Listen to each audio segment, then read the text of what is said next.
నమస్తే రమ్మగారు. నమస్తే జయ. రమ్మగారు, మనం నవలల్ని తీసుకొని ఆ నవల యొక్క ఇతివృత్తం మొత్తం బ్రీఫ్గా మనం ఒక స్టోరీ రూపంలో చెప్పుకుంటున్నాం. మరి ఈరోజు ఏం చెప్తున్నారు? సంక్షిప్త శబ్ద చిత్రం లాగా. అంతే.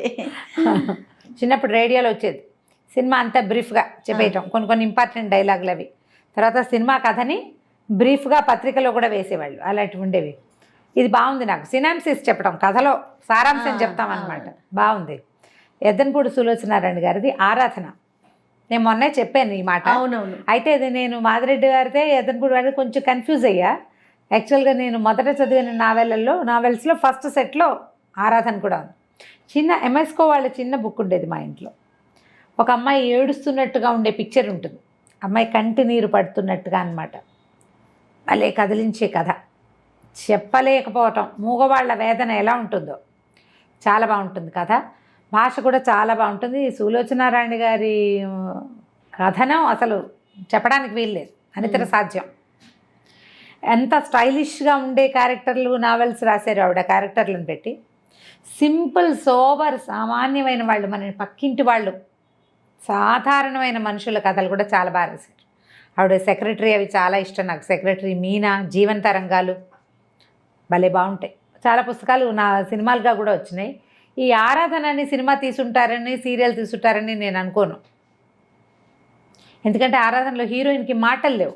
ఓహో, మూగమ్మాయి, మూగవాళ్ళని పెట్టి సినిమా తీసేంత ధైర్యం ఉండదు జనాలకు. మరి అవి బాగుంటాయి. ప్రేమలేఖలు, సిరివెన్నెల మనం చూస్తాం, సుహాసిని అదొకటే కనిపిస్తుంది, అదొకటే కనిపిస్తుంది. అది కూడా అది విశ్వనాథ్ గారి చేతిలో పడింది కాబట్టి ఆయన తన తపస్సుతోటి దాన్ని సాధ్యం చేసేసారు, పండించేశారు.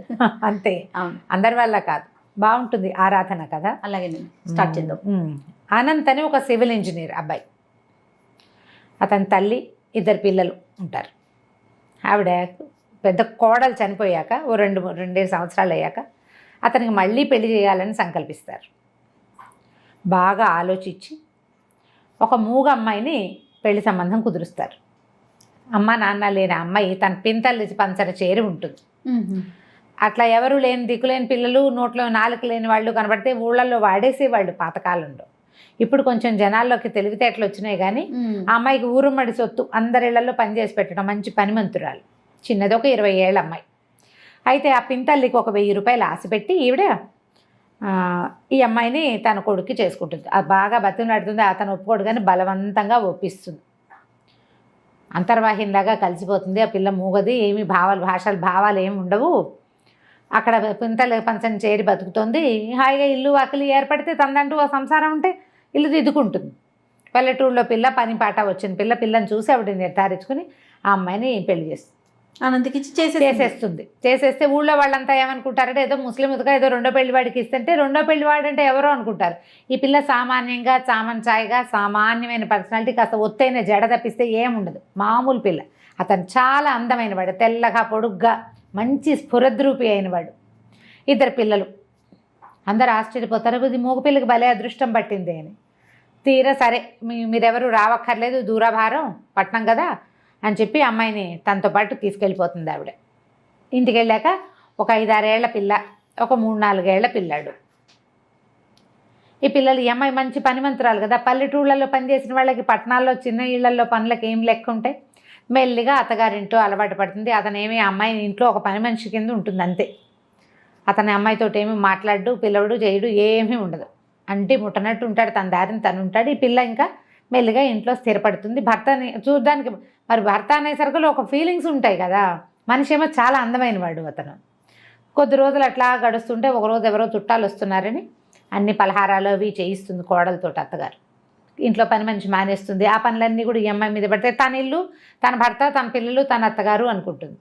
ఎవరో చుట్టాలు వస్తున్నారని, వాళ్ళు వచ్చాక నీకు చాలా విషయాలు తెలుస్తాయని మొత్తం జరిగిందంతా చెప్తుందనమాట. తనకి తండ్రి లేడు ఈ అనంతకి చిన్నప్పుడే. లేకపోతే సరే ఆవిడే ఊళ్ళో ఏదో చిన్న పొలం అవి ఉన్నాయి, హైదరాబాద్ వచ్చి ఆవిడ పిల్లల్ని ఇంజనీరింగ్ చదివించుకుని చాలా బాగా చదువుకున్నాడు, సివిల్ ఇంజనీర్ అతను. సరే ఏవో చిన్న పనులు చేస్తున్నాడు. ఆడపడుచులు 2 ఉన్నారు ఈవిడికి. వాళ్ళల్లో ఒకళ్ళ పిల్లని ఇచ్చి చేసుకోవాలని వాళ్ళు అడిగారు. మొదటంతా వీళ్ళతో బాగా ఉండలేదు కానీ పిల్లాడికి మంచి చదువు, పెద్ద ఉద్యోగం వచ్చే అవకాశం ఉండేసరికి వాళ్ళు అడిగితే వీళ్ళు ఒప్పుకోవాలి. ఈవిడికి ఏంటంటే తనకి కూతురు లేని లోటు తీరుస్తూ ఇప్పుడు మా పిల్లాన్ని చక్కగా చూసుకుని ఆలోచించుకుంటారు కదా, ఒకడే కొడుకు, వాడికి మంచి పెళ్ళం కావాలని. వాళ్ళు ఎవ్వరూ తన కొడుక్కి సరిపోయే పిల్లలుగా తోచరు. ఇతను ఏం చెప్తాడంటే, నేను పిల్లని ప్రేమించాను, సుధా అంటే అత్త కూతురు, ఏ అత్త కూతురుని చేసుకోమంటారో దాని ఫ్రెండ్, చాలా బాగుంటుందని చెప్పాడు. మనమే వెళ్ళి వాళ్ళ ఇంటికి వెళ్ళి పిల్లని అడగాలమ్మా అన్నాడు. ఇప్పుడు ఆశ్చర్యపోతే, మనం వెళ్ళి అడగటం ఏమిట్రా, బలవంతంగా ఒప్పిస్తాడు.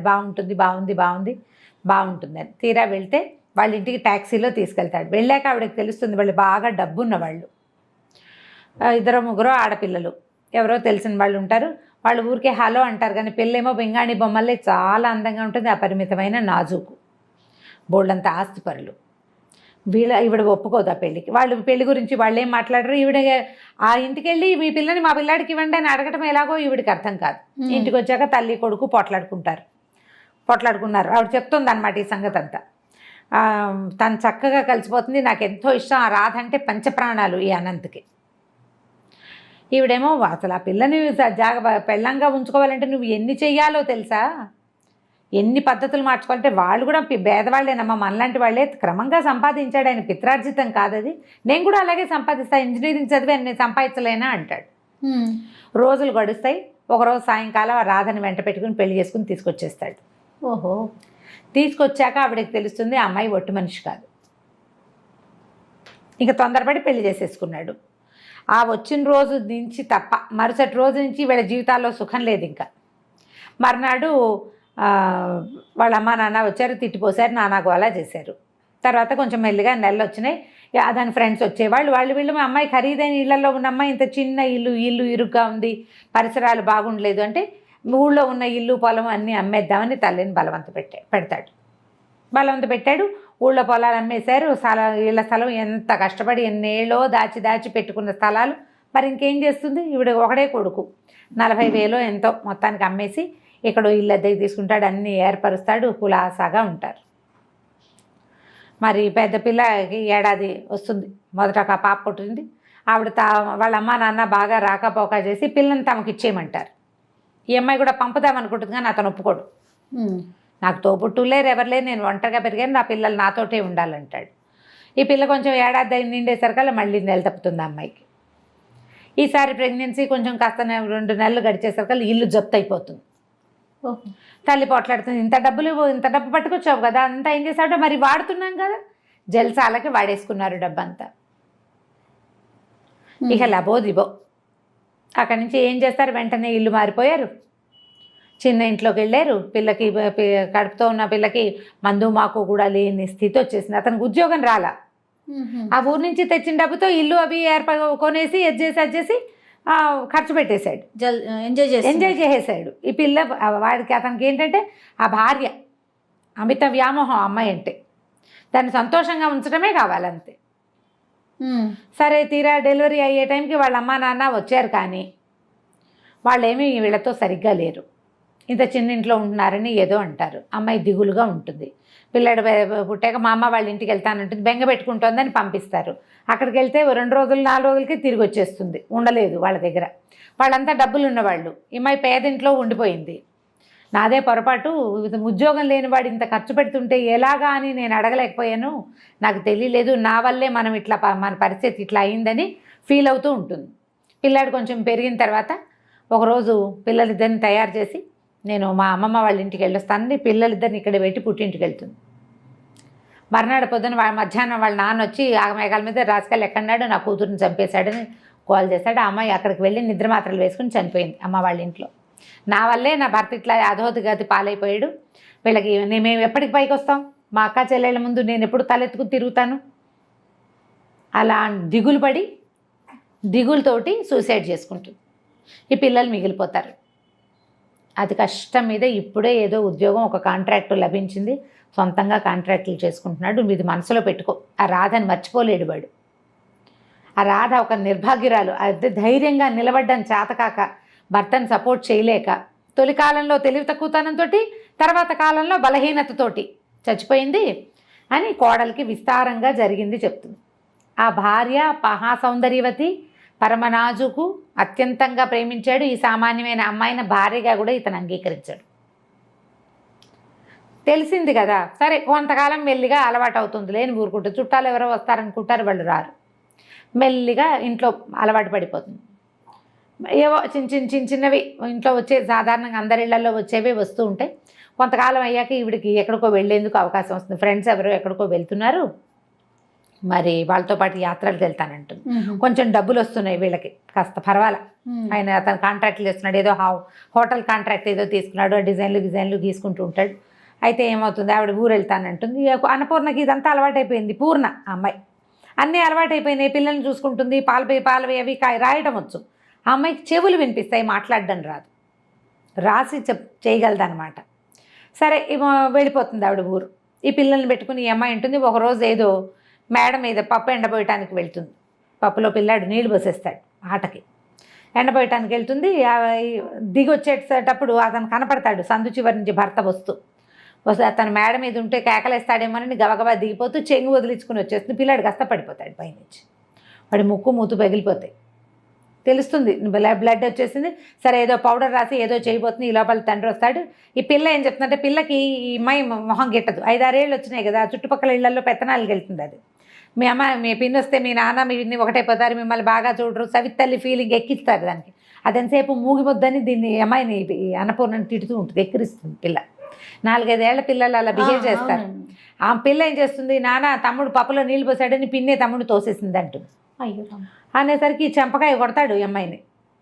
అసలు పిల్లల కోసమే కదా నువ్వు వచ్చావు, వీళ్ళు లేకపోతే నీ మొహం చూడాల్సిన అవసరం కూడా ఉండేది కాదు నాకు అని చెప్పి ఈ పిల్లాడినేమో హాస్పిటల్కి తీసుకెళ్తాడు.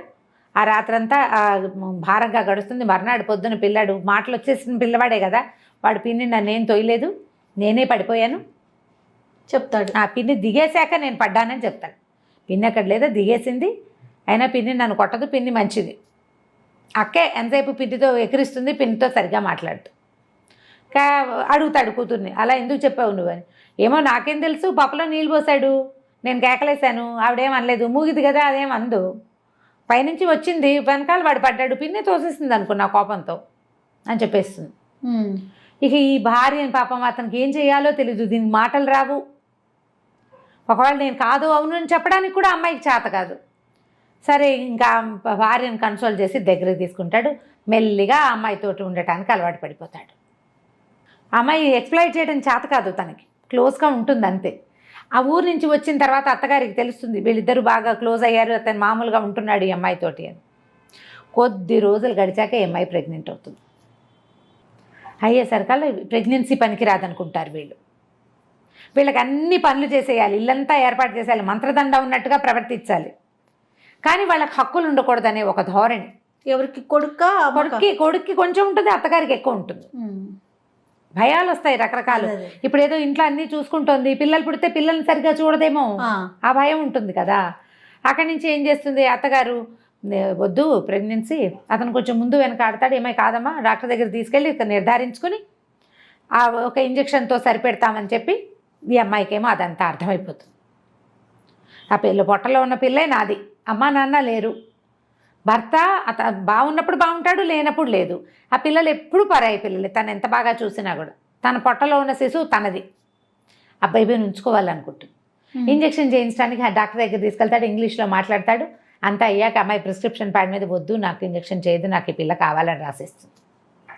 డాక్టర్ ఏమో అది చూసి అతను చెడమడా కేకలేస్తుంది.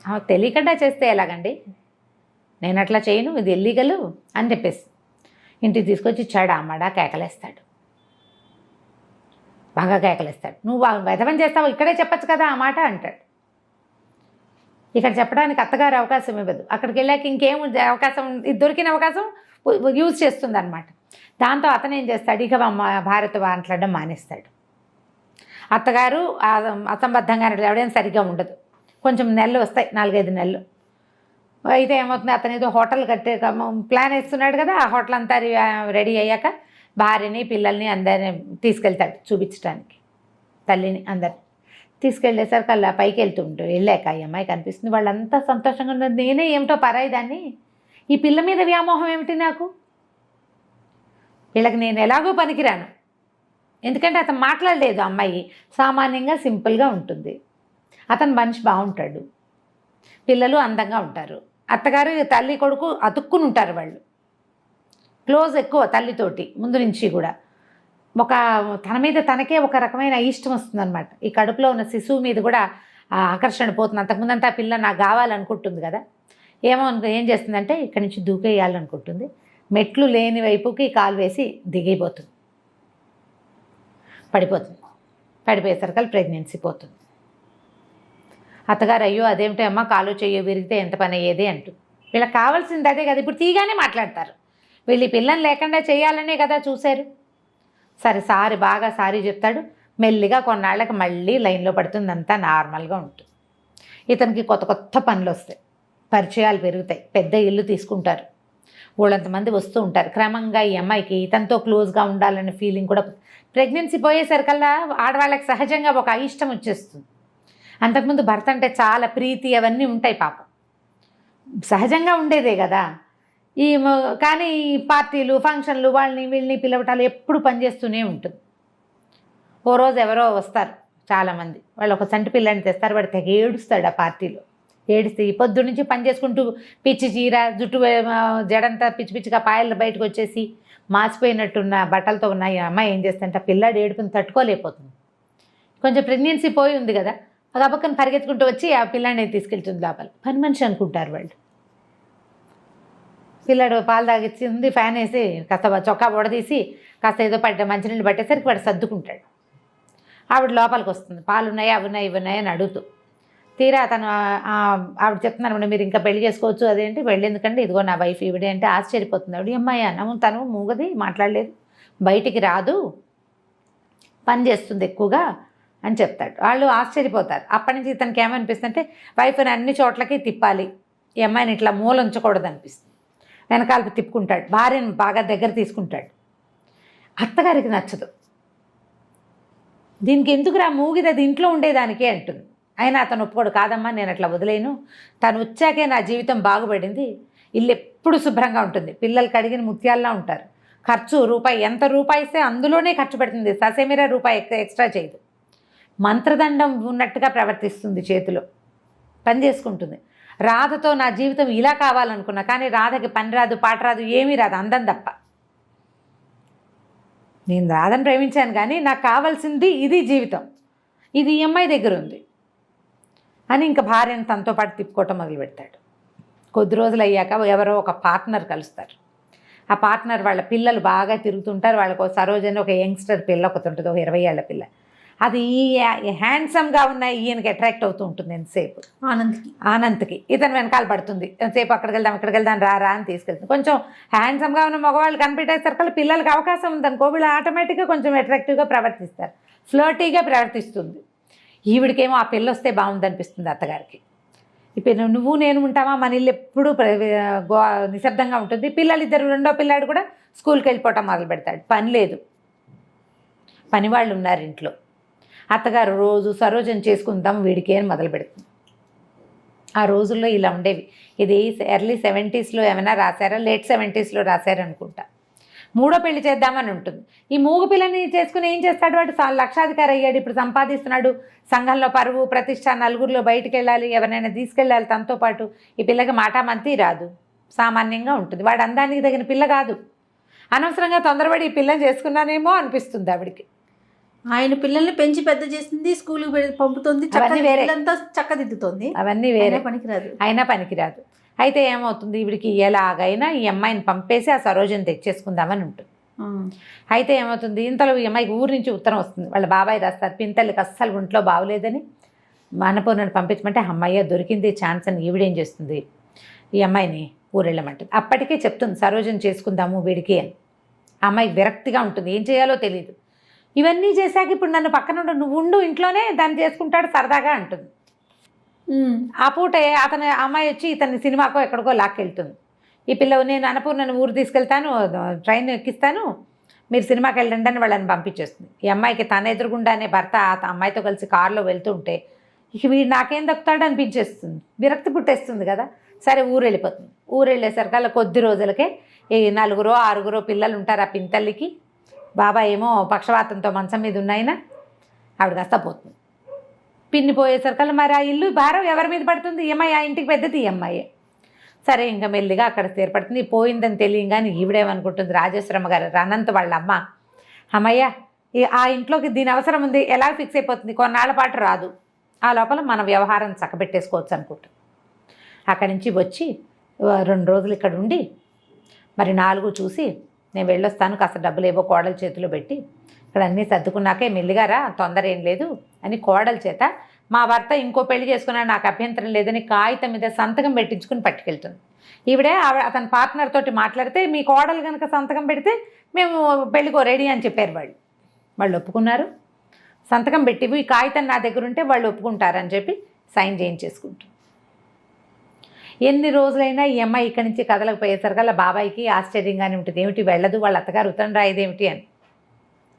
అయితే మెల్లిగా ఏం చేస్తుందంటే ఈ బాబాయ్ గారు మరి ఇంకేం చేస్తారు, ఇల్లు చూసుకోవాలిగా, ఆయన ఏమో ట్యూషన్లు చెప్పడం మొదలు పెడతాడు. ఈ అమ్మాయి ఏమో ఈ పిల్లలకి వెనకాల దొడ్డంతా బాగు చేసి కూరగాయలు వేయిస్తుంది, బట్టలు కుట్టించి నలుగురికి ఊళ్ళో. మరి వీళ్ళకి డబ్బులు ఎక్కడి నుంచి వస్తాయి పాపం, అంతకుముందు పిన్ని ఏదో చేసేది.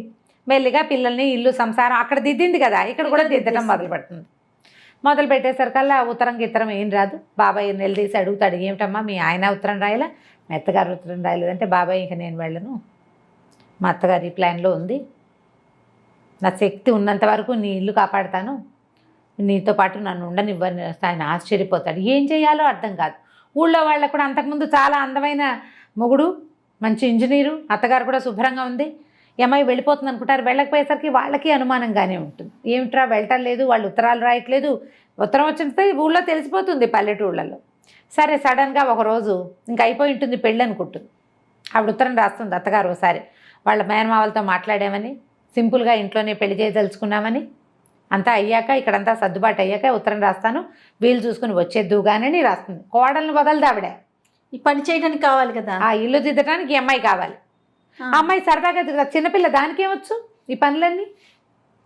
ఇల్లు వాకిలి చూడడం అంటే చిన్నపిల్లల వల్ల కాదు కదా, గడిగట్టిన వాళ్ళు కావాలి. ఉత్తరం రాయిస్తానని రాస్తుంది. ఆ ఉత్తరం తీసి బాబాయ్ చేతులు పడుతుంది, ఇదిగో ఇది నా పరిస్థితి అని.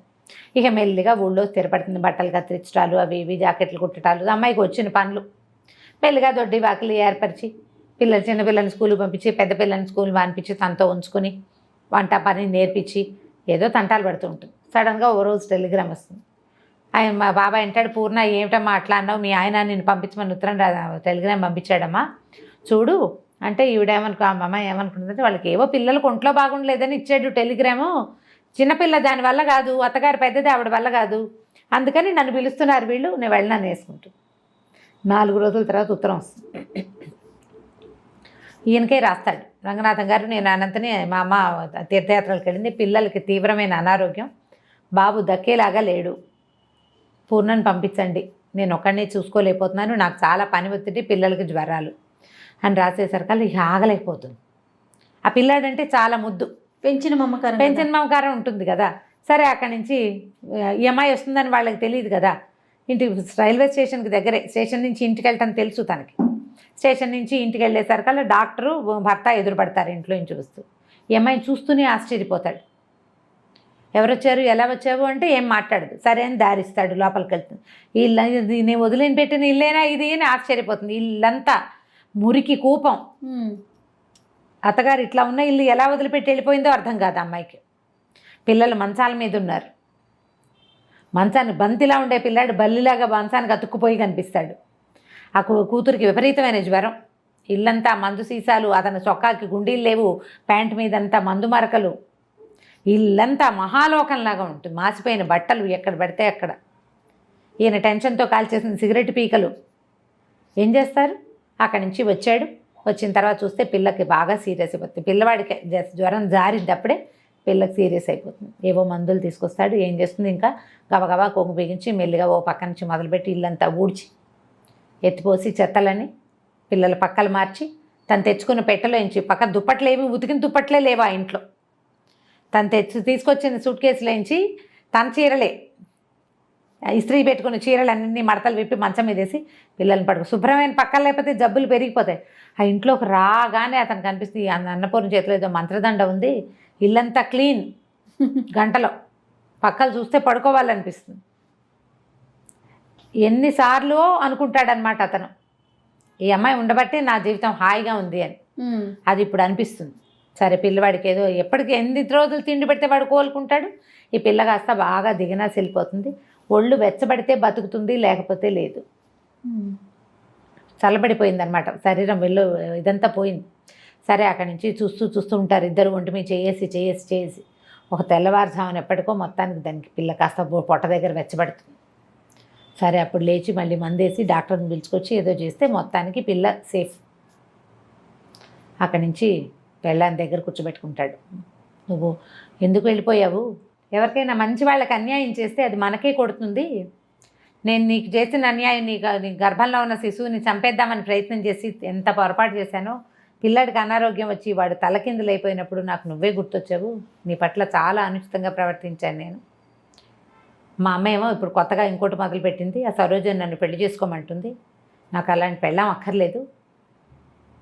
రాధని నేను చాలా ప్రేమించాను, కానీ నాకు రాధతో నాకు కావాల్సిన జీవితం అయితే లభించలే. అది నీ దగ్గరే లభించింది. నువ్వు ఉండటం వల్లే నేను హాయిగా ఉన్నాను. ఎంత పని చేసి వచ్చినా ఇంటికి వచ్చేసరికల్లా తెల్లటి పక్కలు, వేడి నీళ్ళు, శుభ్రమైన భోజనం, అంతకంటే ఏం కావాలి జీవితానికి? చాలా శ్రమపడి వచ్చిన వాడికి అదే కావాలి. నాకు ఆ విశ్రాంతి నీ దగ్గరే లభించింది. నేను వద్దన్నాను. నా మీద కోపంతో అమ్మ తీర్థయాత్రలకు వెళ్ళిపోయింది. నాకు తెలిసిన అమ్మాయి కడుపుతో ఉంటుంది. ఇవి వచ్చేసరికి తెలుస్తుంది అనమాట. తను ఆశ్చర్యపోవడానికి కారణం అమ్మాయి గర్భవతి అని తెలియదు ఇతనికి. లేత నెలల్లోనే వెళ్ళిపోతుంది. 4-5 నెలలు గడిచిపోయినాయి కదా, వెళ్ళిపోయి కొంచెం పొట్ట ఎత్తుగా కనపడితే ఇతనికి తెలుస్తుంది అనమాట. అప్పుడు నువ్వు ఇక్కడే ఉండిపో, నువ్వు ఇలాంటి ప్రయత్నం చేయొద్దు, నువ్వు నాతో పాటే ఉండు, నువ్వు లేనిదే నేను ఉండలేను అసలు. నేను రాధ వెళ్ళిపోయినా భరించగలిగాను, నువ్వు లేకపోతే నువ్వు ఉండటం నా వల్ల కాదని చెప్పేస్తాడు. ఏం సమాధానం చెప్తుంది అమ్మాయి?